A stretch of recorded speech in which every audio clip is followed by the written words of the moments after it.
Hi കൂട്ടുകാരെ, പുതിയൊരു വീഡിയോയിലേക്ക് എല്ലാവർക്കും സ്വാഗതം. അങ്ങനെ നന്ദിനി ആ ഗുണ്ടകളിൽ നിന്ന് പതിയെ രക്ഷപ്പെട്ടു വരികയാണ് കേട്ടോ. അപ്പോഴാണ് നന്ദിനിയുടെ കയ്യിൽ അവിടെ ഒരു സൈഡിൽ ഇങ്ങനെ ഒരു കത്തി പോലത്തെ ഒരു സാധനം ഇങ്ങനെ സൈഡിൽ ചാരി വെച്ചിട്ടുണ്ടാവും കേട്ടോ. അതിങ്ങനെ ഒരു കുരുക്കിൽ കുരുക്കിട്ടിരിക്കുകയാണ്. അപ്പോൾ നന്ദിനി അതിലോട്ട് തൻ്റെ കൈ ഇടുകയാണ്. എന്നിട്ട് തൻ്റെ കൈ അതിലോട്ടിട്ട് ആ കയറ് പൊട്ടിക്കുന്നുണ്ട് കേട്ടോ. ആ സമയമാണ് ഇതിലൊരു ഗുണ്ട നന്ദിനിയെ കാണാൻ ഇടയാവുന്നത്. അപ്പോഴേക്കും ഡാ അവൾ ഇതടാ എന്ന് പറയുന്നുണ്ട്. അപ്പോഴേക്കും നന്ദിനിയെ പിടിക്കുകയാണ് അവർ. അങ്ങനെ പിടിക്കുമ്പോഴേക്കും നന്ദിനി കൊതറി അവിടെ നിന്ന് രക്ഷപ്പെടുകയാണ് കേട്ടോ. ഇവരാണെങ്കിലോ നന്ദിനിയുടെ പിറകെ ഓടുന്നുണ്ട്.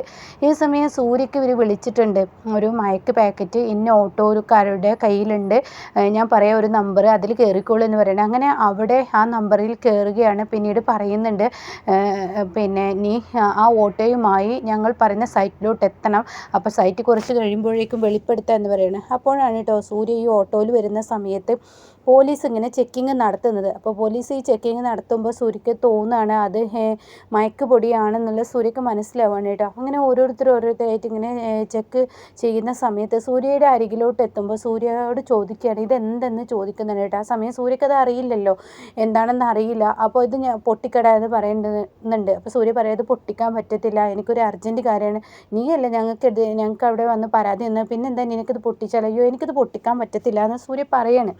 ആ സമയം പോലീസുകാർ പോലീസിനോടാണ് കളി എന്ന് പറഞ്ഞിട്ട് സൂര്യയുടെ കയ്യിൽ നിന്നും ഈ ഒരു പാക്കറ്റ് വാങ്ങാൻ ശ്രമിക്കുമ്പോൾ സൂര്യ അവരുടെ കയ്യിൽ നിന്നും കൊതറി രക്ഷപ്പെടുകയാണ് കേട്ടോ. ഈ സമയം നന്ദിനിയാണെങ്കിൽ ഒരു സൈഡ് റോഡിലൂടെ വരുന്നുണ്ട്, സൂര്യ ഇപ്പുറത്തെ സൈഡിലൂടെയും വരുന്നുണ്ട് കേട്ടോ. അങ്ങനെ രണ്ടുപേരും അപ്പുറം ഇപ്പുറമുള്ള റോഡിലൂടെ എങ്ങനെ ഓടിക്കൊണ്ടിരിക്കുന്നത്. അങ്ങനെ ഓടി നന്ദിനിയും സൂര്യയും ഇങ്ങനെ ഓടി ഇതാവുകയാണ്. അപ്പോൾ ഈ ഗുണ്ടകളാണ് നന്ദിയുടെ പിറകെ അവിടെ നിൽക്കടി എന്ന് പറഞ്ഞിട്ട് ബൈക്കുമായി വരികയാണ്. പിന്നീട് നന്ദിനി അവിടെ ഒരു കിണർ കാണുകയാണ്. ആ കിണറിൻ്റെ സൈഡിൽ നന്ദിനിക്ക് ഓടുന്നതിനിടയ്ക്ക് നന്ദിനി വീഴുന്നുണ്ട്. അപ്പോൾ നന്ദിനിയുടെ കയ്യിലും കാലിലൊക്കെ മുറിവ് വരികയാണ്. ചോര കൊണ്ട് പൊളയുന്നത് കൊണ്ട് തന്നെ ആ നീറ്റിൽ സഹിക്കാൻ കഴിയാതെ നന്ദിനി ആ കിണറിന് പിറകിൽ നിൽക്കുകയാണ്. അപ്പോഴേക്കും അവർ പറയുകയാണ് അവൾ എവിടെയോ ഉണ്ട് എന്ന് പറഞ്ഞിട്ട് അവർ ഈ കിണറിൻ്റെ സൈഡിലോട്ട് വരിക. അപ്പോൾ നന്ദിനി ഈ കിണറിൻ്റെ സൈഡിൽ ഇങ്ങനെ ഒളിച്ച് നിൽക്കുന്നുണ്ട്. അപ്പോൾ അതിലൊരുത്തനും ഇങ്ങനെ സംശയം തോന്നുന്നുണ്ട്, ഇങ്ങനെ നെഞ്ചിരിപ്പിൻ്റെ ശ്വാസം വലിക്കുന്ന ആ ഒരു ഇത് അവൻ്റെ ചെവിയിൽ ഇങ്ങനെ കേൾക്കണം. അപ്പോൾ മറ്റു രണ്ടുപേര് പറയുന്നുണ്ട് എടാ അങ്ങോട്ട് വാടാ എന്ന് പറയുന്നുണ്ട്. ആ സമയം അവരോട് പറയുന്നത് മിണ്ടല്ലേ, ഇവിടെ ഉണ്ട് അവരെന്ന്. അപ്പം നന്ദിനിക്ക് പേടിയായിട്ട് നന്ദിനിയെ അവിടെ നിന്നും മാറിയ കിണറിൻ്റെ ഇപ്പുറത്തെ സൈഡിലോട്ട് ഇരിക്കണം. അപ്പോൾ അവൻ അവിടെ വന്ന് നോക്കുമ്പോൾ കാണില്ല കേട്ടോ.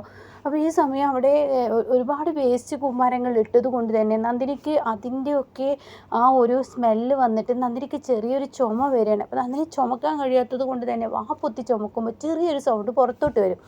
അപ്പോൾ അതിലൊരുത്തന്നെ ഇത് കേൾക്കുകയാണ്. അപ്പോൾ എടാ അവൾ ഇവിടെ തന്നെ ഉണ്ടടാ എന്ന് പറയാണ്. അങ്ങനെ അതിലൊരുത്തൻ ആ കിണറിന് മുകളിൽ അങ്ങ് കയറുകയാണ്. മറ്റ് രണ്ടുപേര് ഈ രണ്ട് സൈഡിലൂടെ വരികയാണ്. അപ്പോഴേക്കും നന്ദിനിക്ക് തോന്നുകയാണ് എന്നെ പിടിക്കും, അവർ ഇവിടെ എത്തുന്നുണ്ട്. കാൽ ഇങ്ങനെ നടക്കുന്ന ആ പാദത്തിൻ്റെ ആ ചവിട്ടുകൾ എൻ്റെ ചെവിയിൽ കേൾക്കുന്നുണ്ടെന്ന് മനസ്സിലാക്കി നന്ദി അരികത്തോട്ട് എത്താറാകുമ്പോഴൊരു ഓട്ടാണ് കേട്ടോ. അപ്പോഴേക്കും പോണടാ അവളെന്ന് പറയണേ. ഇതേസമയം സൂര്യയുടെ പിറകെ പോലീസുകാർ ഓടിക്കൊണ്ടിരിക്കുകയാണ്. സൂര്യ നിർത്താതെ ഓടിക്കൊണ്ടിരിക്കുന്നുണ്ട് കേട്ടോ.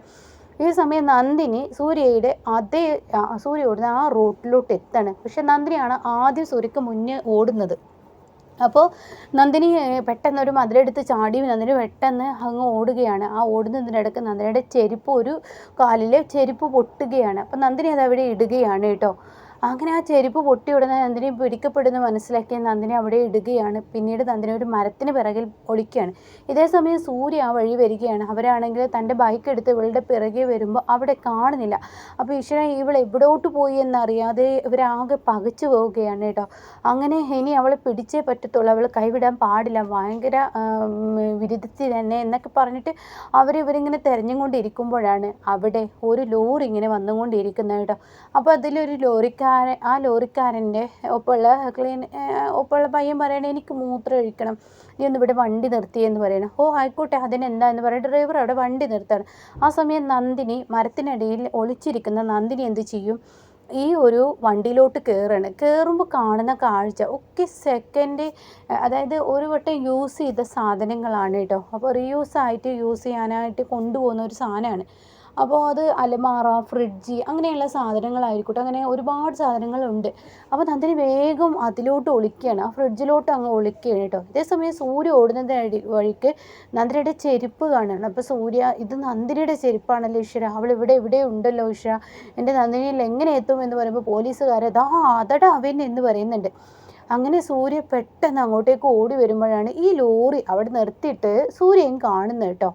അങ്ങനെ അപ്പോഴേക്കും മറ്റൊരുത്തൻ ബീഡി വലിക്കാനായിട്ട് നിൽക്കുന്നൊക്കെ ഉള്ളത് കൊണ്ട് തന്നെ സൂര്യയും ആ ലോറിയിൽ അകപ്പെടുകയാണ്. അങ്ങനെ സൂര്യ അതിലോട്ട് കയറുമ്പോൾ സൂര്യ കാണുന്ന കാഴ്ച അലമാറ ഒക്കെയുള്ള സാധനങ്ങളുമായി പോകുന്ന ഒരു വണ്ടിയാണ്. അപ്പോൾ സൂര്യ പെട്ടെന്ന് അലമാറക്കുള്ളിൽ ഒളിച്ചിരിക്കുകയാണ്. പോലീസുകാരെ അവിടെ ഓടിയെത്തുന്നത് കൊണ്ട് തന്നെ ഇവരാണെങ്കിലോ ഒരു പയ്യന്മാർ ഒളിച്ചു നിൽക്കുകയാണ്. അയ്യോ പോലീസ് എത്തിയല്ലോ, ഇതെന്താ പോലീസ് ഈ ഭാഗത്തെന്ന് പറയുന്നത്. പോലീസാണെങ്കിൽ ആ പയ്യൻ എവിടെ പോയി എന്ന് സൂര്യ അന്വേഷിക്കുകയാണ്. ഗുണ്ടകളാണെങ്കിൽ ഇനി എന്ത് ചെയ്യുമെന്നറിയാതെ നിൽക്കുകയാണ്. അപ്പോഴേക്കും ലോറിക്കാരൻ ലോറി എടുക്കുകയാണ്. അങ്ങനെ നന്ദിനിയും സൂര്യയും ഒരേ ലോറിയിൽ യാത്രയാവാണ്. രണ്ടുപേർക്കും അറിയില്ല ഞങ്ങൾ ഒരേ ലോറിയിലാണ് പോകുന്നതെന്ന്. അപ്പോൾ ഈ ലോറി ഇങ്ങനെ പോകുന്നതിനനുസരിച്ച് ഒരു ഭാഗത്തുനിന്ന് ഫ്രിഡ്ജിൻ്റെ ഡോറ് തുറക്കും, ഒരു ഭാഗത്തുനിന്ന് അലമാരയുടെ ഡോറ് തുറക്കും. അപ്പോൾ ആദ്യം അലമാരയുടെ ഡോറ് തുറന്ന് സൂര്യ അടക്കുമ്പോഴേക്കും ഫ്രിഡ്ജിൻ്റെ ഡോറ് അപ്പോഴേക്കും നന്ദിനിയുടെ തുറക്കും. അപ്പോൾ നന്ദിനി ഫ്രിഡ്ജിൻ്റെ ഡോറ് അടക്കുകയാണ്. അങ്ങനെ ഇതിങ്ങനെ തുറക്കുക. പക്ഷേ ഇവർ രണ്ടുപേരും കണ്ടുമുട്ടിയില്ല കേട്ടോ. ഇവർ രണ്ടുപേർക്കും അറിയില്ല ഞങ്ങൾ പരസ്പരം കയ്യെത്തും ദൂരത്തുണ്ടെന്ന്. അങ്ങനെ സൂര്യ ഭയങ്കര ടെൻഷനായിട്ട് സൂര്യ പോകുന്നത്. അങ്ങനെ ഈ സമയം ലോറിക്കാരൻ പിന്നീട് സൈഡിലോട്ട് വണ്ടി നിർത്തണം. അപ്പോൾ കുറേ ഈ ഗുണ്ടകളെ തന്നെയാണ് അവർ കാണുന്നത്. അപ്പോൾ അവരവരുടെ ആ ഒരു താവളത്തിലോട്ട് എത്തിയിരിക്കുകയാണ്. ഇവിടെ എവിടെയെങ്കിലും അവൾ ഉണ്ടാവുമെന്ന് പറഞ്ഞിട്ട് അവരവിടെ അങ്ങനെ നോക്കുക. ഈ സമയം ഗുണ്ടയോട് ചോദിക്കുകയാണ് ലോറിക്കാരെ, ഈ അഡ്രസ്സ് എവിടെയാണ്, ഈ സാധനങ്ങളെല്ലാം അങ്ങോട്ട് കൊണ്ടുപോകാനുള്ള അഡ്രസ്സ് എവിടെയെന്ന് പറയുമ്പോൾ ആ ഗുണ്ട പറയണം, ഇത് നമ്മുടെ അഡ്രസ്സാണല്ലോ, നമ്മൾ ഓർഡർ ചെയ്ത സാധനങ്ങളാണ് വന്നിരിക്കുന്നത്, ഫ്രിഡ്ജ്, അൽമാര, കട്ടിൽ അങ്ങനെയുള്ളത്. എന്തായാലും ഈ റോഡുണ്ട് തിരിഞ്ഞു കഴിഞ്ഞാൽ ഞങ്ങളുടെ വീടാണെന്ന് പറയണേ. വേണ്ട ഞാൻ പിന്നാലെ വരാം എന്ന് പറയണേ. അപ്പോൾ നന്ദിനി സൂര്യ ഈ ലോറിയിലാണ് അകപ്പെട്ടിരിക്കുന്നത്. എന്നാൽ പത്മയാണെങ്കിലും ഇപ്പുറത്ത് വലിയ സന്തോഷത്തിലാണ്. പത്മക്ക് പറയാൻ വാക്കുകളില്ല. ഡ്രസ്സൊക്കെ മാറി പത്മ ഓരോരുത്തരിങ്ങനെ സ്വീകരിച്ചും കൊണ്ടിരിക്കുകയാണ്. അയ്യോ എൻ്റെ 30-ാം വാർഷികം ആരും കാണാത്ത അത്രയും വലിയൊരു വിവാഹ വാർഷികമാക്കണം എന്നുള്ള നിലപാടാണ്. ഇവിടെ യതീന്ദ്രനാണെങ്കിലും ഉള്ളു ഒലയുകയാണ്, ഉള്ളു കിടന്ന് പിടയുകയാണ്. എൻ്റെ നന്ദിനി, എൻ്റെ സൂര്യ രണ്ടുപേരെയും കുറിച്ച് യാതൊരു ദാക്ഷിണ്യമില്ലാതെ അവരുടെ വീഴ്ചയിൽ ഇവർ സന്തോഷിക്കുന്നത് കാണുമ്പോൾ യതീന്ദ്രന് സത്യം പറഞ്ഞാൽ ഒന്ന് കരണ നോക്കി കൊടുക്കണമെന്നുണ്ട്. പക്ഷേ ഏതിനും വാശിയുള്ള പെണ്ണായതുകൊണ്ട് തന്നെ അടുത്തോട്ടടുക്കാൻ പറ്റില്ലെന്ന് യതീന്ദ്രനും അറിയാം. അതുകൊണ്ട് തന്നെ യതീന്ദ്രൻ ക്ഷമിക്കുകയാണ്. അപ്പോൾ ഈ സമയം പത്മ ഒക്കെ ഡ്രസ്സ് മാറിയ ആളുകളൊക്കെ സ്വീകരിച്ച് അവരൊക്കെ വരികയാണ്, ഗിഫ്റ്റ് കൊടുക്കുകയാണ്, അങ്ങനെയുള്ള സംഭവങ്ങളൊക്കെ ഇങ്ങനെ നടക്കുന്നുണ്ട്. അപ്പോഴേക്കും ഡാഡി എന്ത് നോക്കാനാണ് അവിടെ നിൽക്കുന്നതെന്ന് വേദ പറഞ്ഞ് വിളിക്കുന്നുണ്ട്. ഇനി വേദ ഇവിടെ മിസ്സിങ് ആണ് അപ്പോൾ ഇനി വരുന്നുണ്ടോ എന്ന് അറിയില്ല കേട്ടോ.